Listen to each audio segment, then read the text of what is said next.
they lived it for sure. They were the best people. I grew up in this very not atheist in the sense of anti-God or like not a believer, but more like atheist in the sense of just nothing. Yeah. There was no talk about it. Huh. There was no discussion of God. It just wasn't really a thing except for my grandpa's side and my dad's side.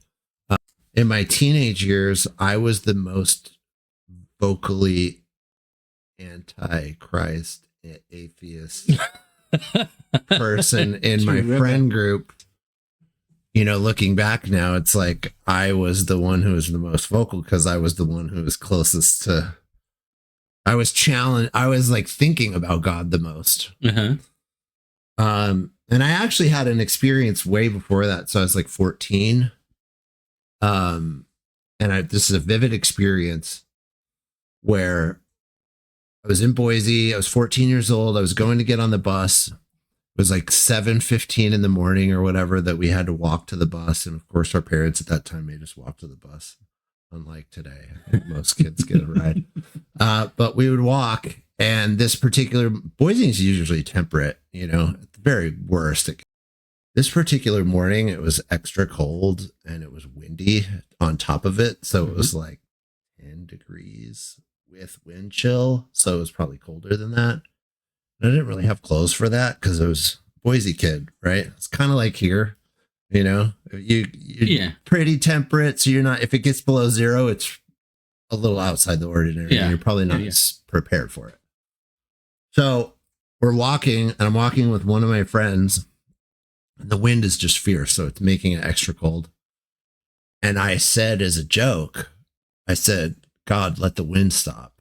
I thought it would be funny, like to make fun of the fact that, you know, we're cold. There's no way that God would do that.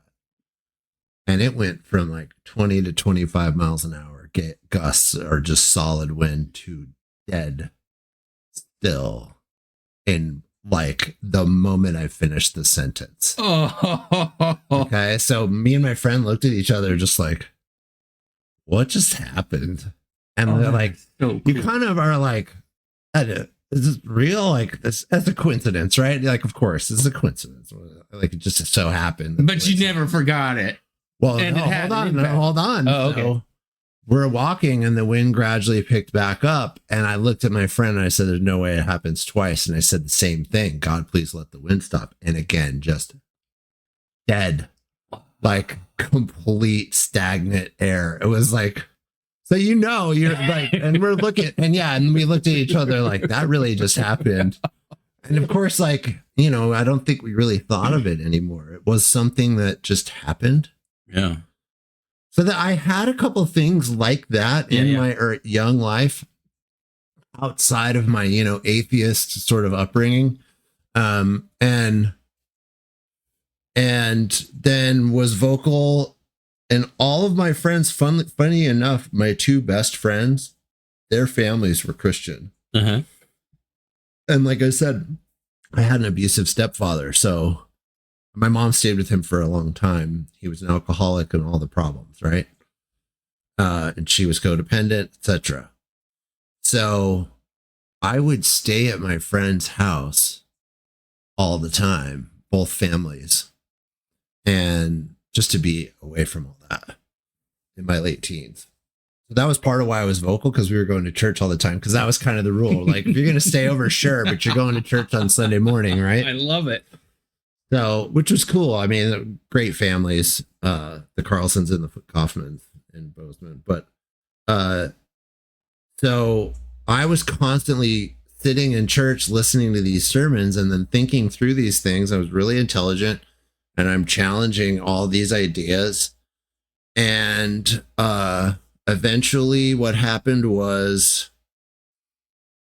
my best friend, Josh, had a pizza delivery job, and I would go to his job about when he was going to finish, and then he would get off and we'd go hang out. And the Gideons had showed up at the high school and given out little New Testaments. Uh-huh.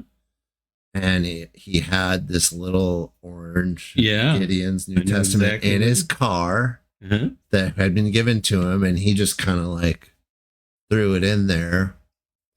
And that week, the pastor, it was an evangelical free church that his family attended. The pastor was an awesome dude.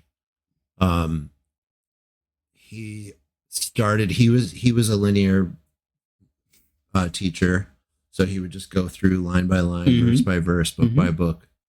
He got to John, and so that week he started John 1:1.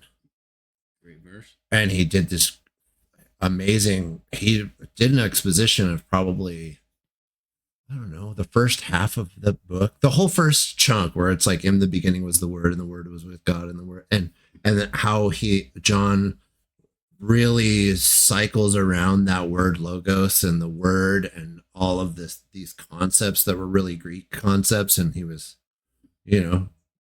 conveying the message through Greek concepts. And so the pastor did an amazing job of fleshing that all out in the historical Greek and why the Greek concepts matter and the word logos and what it was. And my mind was just like, what? Oh, that's cool. How old are you? actually. 16, 18? I was 16 or 17. Yeah. 17. I was Nice. 17. So, and I had been challenging, and then he presented that, and it was my first like, okay, wait, hold on, that's deeper than I thought it was. So I sat in his car waiting for him to get off work. This Gideon's Bible was in there. John 1 had just been exposited to me, so I was like, I've never read the Gospels, so I'll just read John because that seems really interesting. And I kind of had a picture of who John was. I understood his sort of mind frame. I understood a lot about where he was writing from and how this gospel was different than the other ones. He really did a good job of laying that out. So I kind of like understood that.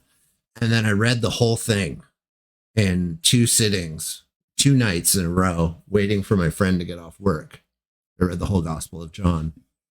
And I just got it. I was like, oh, wait.